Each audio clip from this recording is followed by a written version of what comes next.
Hey, welcome back to Joe's Home Flavors. I'm João Silva, and today we're going to be making closed pizza, aka calzone. So stay with me and I'll tell you now what you need for it.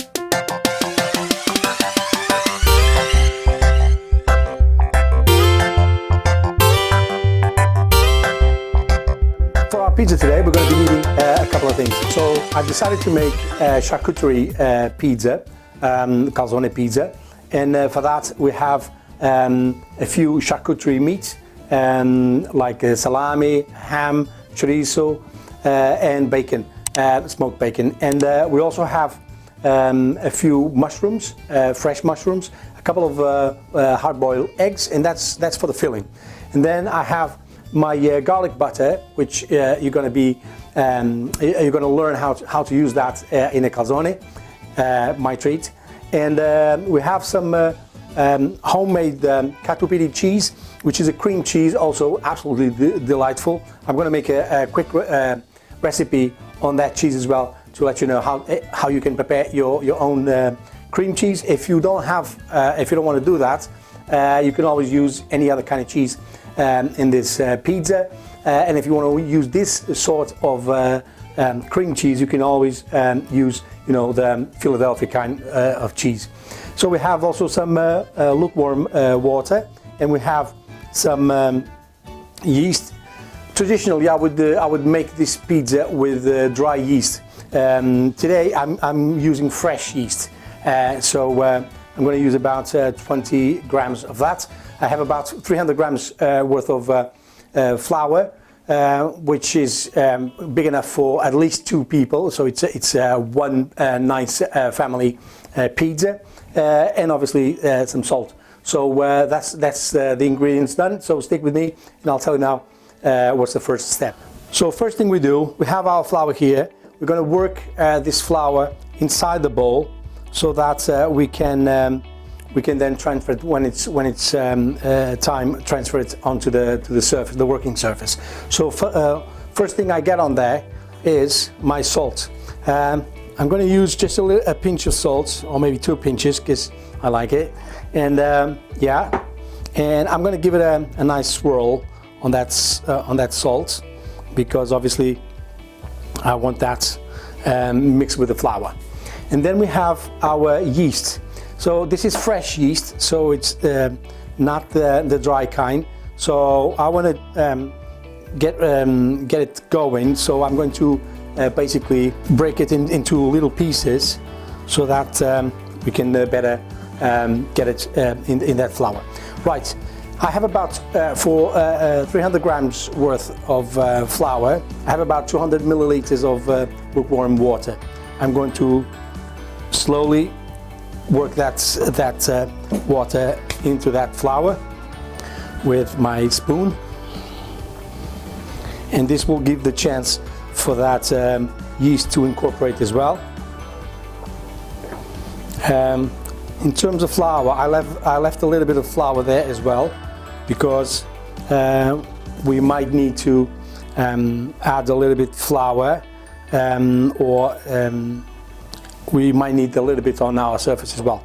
Okay, so here we are. And now the rest of that water.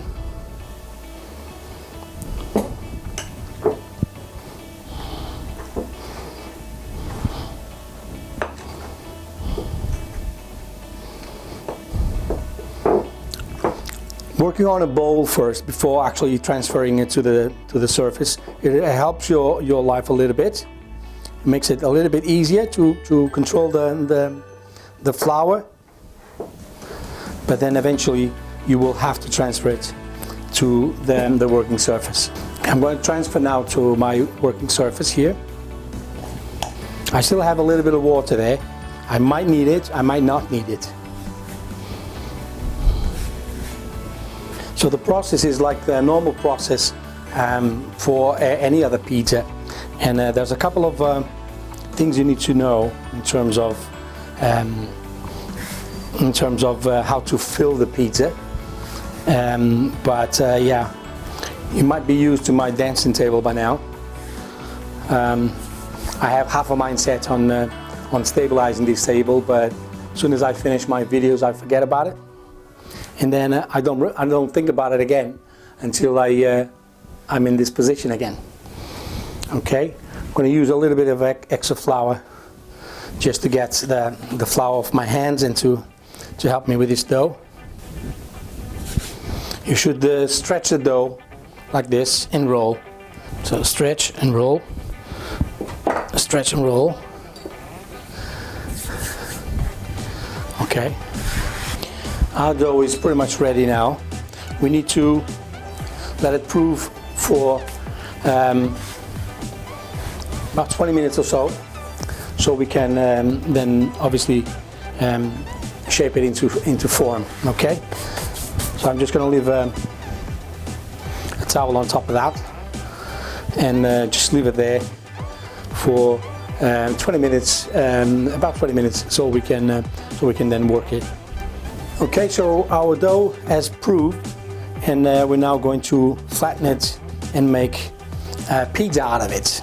Okay, so I'm going to, with the help of a rolling pin, open it up a little bit.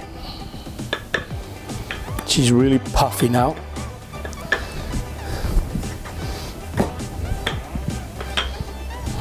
Like that.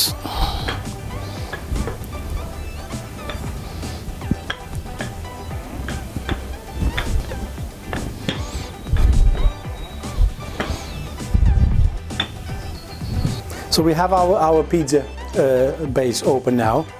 So the only thing we need to observe now is to leave about 1 centimeter or half an inch on the border here. And we're going to work from the center of that dough onto this one of the sides, obviously the one closest to you.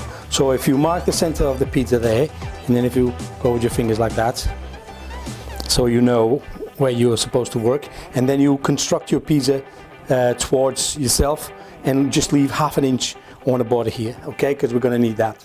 So we can start with some of our greasy bits, and this has no science whatsoever. You just do whichever way you prefer, okay. But I'm going to put my meat first, like that, and then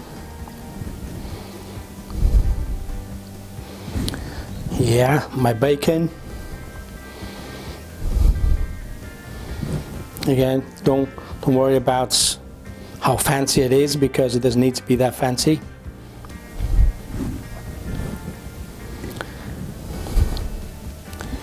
My mushrooms. We like very much mushrooms, so I'm having a few here.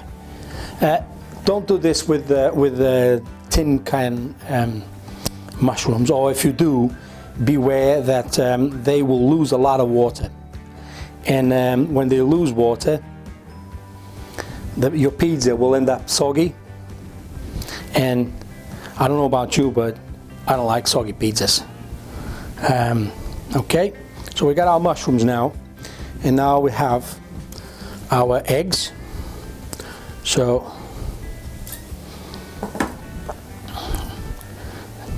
again, don't worry about the disposition of it.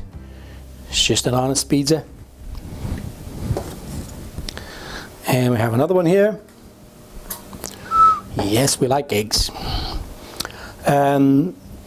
If you don't like hard boiled eggs, you can do this with the raw eggs. Actually, you can do whatever you want in terms of fillings, because obviously it's to taste. But raw egg is a very good thing. But make sure that the pizza is in the oven long enough to cook the egg. Okay, and now we're going to take my homemade cheese and just scoop some of that cheese. This cheese is beautiful, guys. If you would like me to do a recipe on this cheese, leave it on the comments there, because if I see that there's a lot of demand, I'll do it straight away. If not, I'll take my time. I have a schedule. I'm actually going to use all of this cheese. This is going to be a fat pizza. So yeah, all my cream cheese over there. I made this cheese yesterday, if you can believe that. So just going to rinse my hands here a little bit. I have my oven preheating at 180 degrees, which should be plenty. And it's been preheating for a while, so my oven is warm. Now what you need to do now is, this is a little bit of water with your tip of your finger from where your stuff all is, your stuffing, and just on the border there, just get it a little bit wet, because we want those two to stick. Okay, so yeah, so here we go, and then one motion like that, and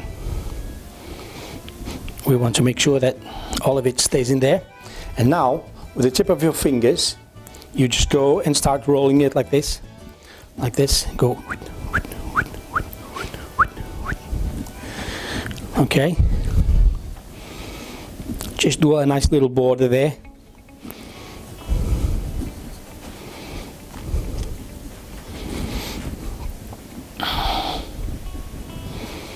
Like that.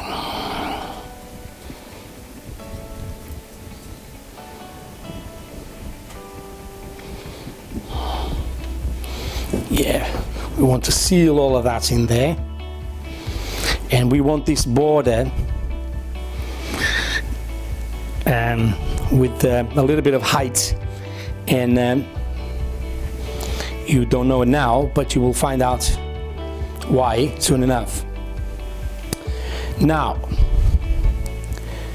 if you would put it in a tray like this, as it is, she would probably blow up at some point, because the steam will form inside, and it will blow a hole somewhere, and you have no control over it.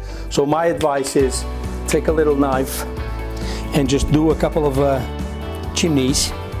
So a little hole here, maybe a little hole there, maybe another little hole there. That's it. That's all it needs. And obviously, you need to get it in the tray in one motion. If you try on one hand and then the other, you're gonna mess it up. So I'm gonna try not to mess it up on camera. And I'm going to transfer that in one motion onto the tray, which you're gonna see me doing now. Okay, so we have our tray here, and we're gonna lift it, make sure that it's not sticking to the table or the surface where you're working. You need to make sure that it's not sticking. Okay, before you actually try to move it. Okay.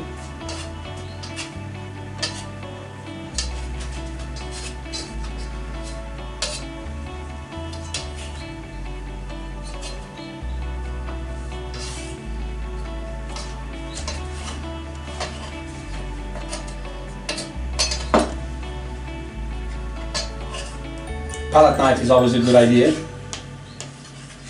Make sure she's not sticking to the table, and pick it up on both ends and just go 1, 2, 3 in there. Okay? So we're now going to cook that in the oven, and you'll see what we're going to do to finish it, and that's where that garlic butter is going to play a part. And here we have it. This is our pizza, freshly out of the oven, very, very hot. Can you see the steam coming out of those chimneys that we created? Look at that. It's like smoke signs. Yeah, so now you will understand where my butter sauce comes to play. And I will tell you all about this garlic butter when and if you ask me. But obviously I'll put a link on my on joesonflavors.com, so you can learn how to make it as well. if you want to pour something down those chimneys, by all means, it will just enhance that that experience. So there's only a few things going to this butter. We absolutely, as you can see, we absolutely love this garlic butter. This is the moment. This is what brings everything to an ultimate experience. So I'm about to open this pizza, but before that, and I'm just going to let this butter have its effect and soak into the bread a little bit. And in the meantime, I'll open our wine. So today, I'm having Alhandra, which is from Esporão. Everyone knows Esporão in Portugal. It's the largest wine producing, and a lot of other things as well, a wine producing region, company and farm in the whole country. And this is a nice red, very popular pretty much everywhere. And a big shout out to my friend Gilbert from Gilbert Via de Witness.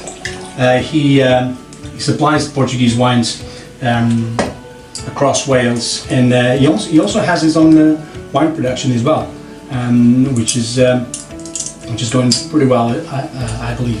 So yeah, Gilbert, thank you very much for conveying these wines to our house, and I hope you have success in these times of COVID-19. But enough of that. I'm going to try my wine, and then I'm going to try my pizza.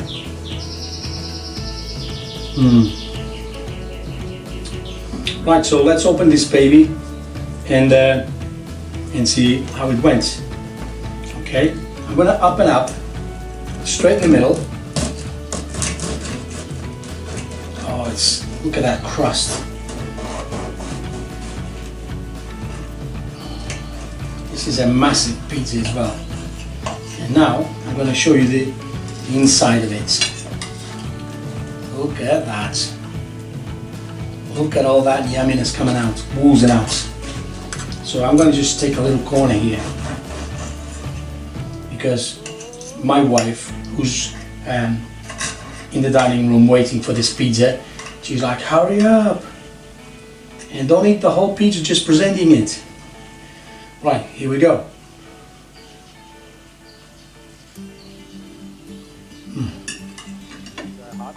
And I just had a bite, but I'm going to have another bite because I can't help it. And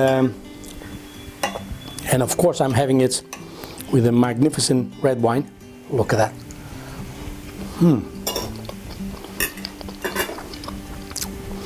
Beautiful.